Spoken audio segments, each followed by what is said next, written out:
ഇപ്പം കുറച്ചു കാലമായിട്ട് കൊച്ചി നമ്മുടെ കയ്യിലില്ല. അപ്പൊ ഇനി തിരിച്ചു പിടിച്ചു കഴിഞ്ഞാൽ അവിടെ എന്തൊക്കെ കാര്യങ്ങൾ ചെയ്യാനായിട്ടുണ്ട്? കുറച്ചു കാലം എന്ന് പറഞ്ഞാൽ 2 ടൈം. യെസ്. ഇപ്പോൾ ഒരു 10 വർഷക്കാലമായി ഞങ്ങൾ പരാജയപ്പെട്ടു.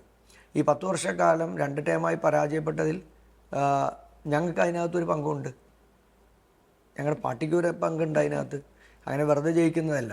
കൊച്ചിയിൽ അങ്ങനെ കമ്മ്യൂണിസ്റ്റ് പാർട്ടിയുടെ ഒരു വലിയ സ്വാധീനമുള്ള സ്ഥലമൊന്നുമല്ല. എക്കാലത്തും UDFന് അനുകൂലമായി കോൺഗ്രസിൻ്റെ ഒരു വലിയ പ്രവർത്തന ശൃംഖലയുള്ളൊരു സ്ഥലമായിരുന്നു കൊച്ചി. പണ്ട് എറണാകുളത്തെ കോൺഗ്രസ് പാർട്ടിയുടെ അല്ലെങ്കിൽ സംസ്ഥാനത്തെ കോൺഗ്രസ് പാർട്ടിയുടെ ഒരു സമ്മേളനം നടക്കുമ്പോൾ മട്ടാഞ്ചേരിയിൽ നിന്നും ഫോർട്ട് കൊച്ചിയിൽ നിന്നും ചെല്ലാനത്തും കണ്ണമാലിയിൽ നിന്നൊക്കെ ആൾ വരുമ്പോഴുണ്ടാകുന്ന ഒരു വലിയ ആവേശമുണ്ട്. അത് മറ്റുള്ള നിയോജകമണ്ഡലത്തിൽ നിന്ന് വരുന്നത് പോലെയല്ല ഇവർ വരുന്നത്. അവർ ഭയങ്കര സിൻസിയറായി ഭയങ്കരമായ ആവേശമാണ്, ഭയങ്കര എനർജറ്റിക്കാണ്. അപ്പോൾ ആ ആവേശമുള്ളൊരു സ്ഥലമാണ് കൊച്ചി. അപ്പം ഞങ്ങൾക്കത് പാർട്ടിക്കകത്തുണ്ടായ അഭിപ്രായ വ്യത്യാസങ്ങൾ, റിബൽസ്, അതുകൊണ്ടൊക്കെയാണ് ഞങ്ങൾക്ക് നഷ്ടപ്പെട്ടു പോയത്. തീർച്ചയായിട്ടും നമ്മൾ യാഥാർത്ഥ്യങ്ങൾ അംഗീകരിക്കണമല്ലോ. അപ്പോൾ അതൊരിക്കലും ഉണ്ടാകാൻ പാടില്ല എന്ന് ഞങ്ങൾക്കൊരു തീരുമാനം ഉണ്ടായിരുന്നു.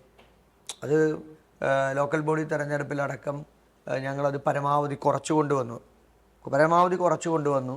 സ്ഥാനാർത്ഥിമാരെ പാർട്ടി താഴെ ഘടകങ്ങൾ തീരുമാനിക്കും, നേതാക്കന്മാരല്ല തീരുമാനിക്കുന്നു. അതൊക്കെ കുറേ ഗുണം ചെയ്തു. അപ്പം അതുകൊണ്ടാണ് നമുക്ക് നന്നായി, അപ്പം പാർട്ടിയുടെ പ്രവർത്തനങ്ങൾ നന്നായി നടക്കുന്നുണ്ട്. ഞങ്ങളൊരു ഈ പറയുന്നത് പോലെ ലോക്കൽ ബോഡി തെരഞ്ഞെടുപ്പിൽ ഈ 2 പഞ്ചായത്ത് അതിനകത്തുള്ളൂ, പഞ്ചായത്തുകൾ, ഒന്ന് ചെല്ലാനം, ഒന്ന് കുമ്പളങ്ങി. അപ്പോൾ ചെല്ലാനം പഞ്ചായത്ത് UDFന് തിരിച്ചു കിട്ടി. ഞങ്ങൾക്ക് ഇല്ലാതിരുന്ന പഞ്ചായത്താണ്, അത് തിരിച്ചു കിട്ടി.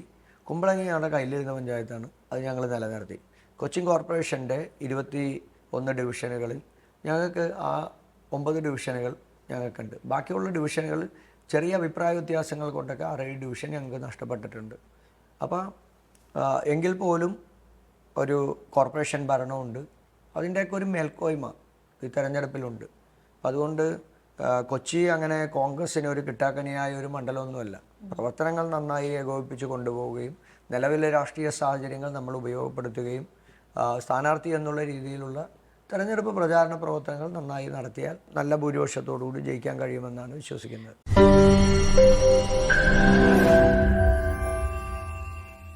ലോകത്തെവിടെയായാലും ഏത് സമയത്തും 24 വാർത്തകളും ഓഗ്മെന്റഡ് റിയാലിറ്റി പാക്കേജുകളും എക്സ്പ്ലെയിനറുകളും വിശദമായി കാണാൻ ഞങ്ങളുടെ YouTube ചാനൽ നിങ്ങൾക്ക് സബ്സ്ക്രൈബ് ചെയ്യാം.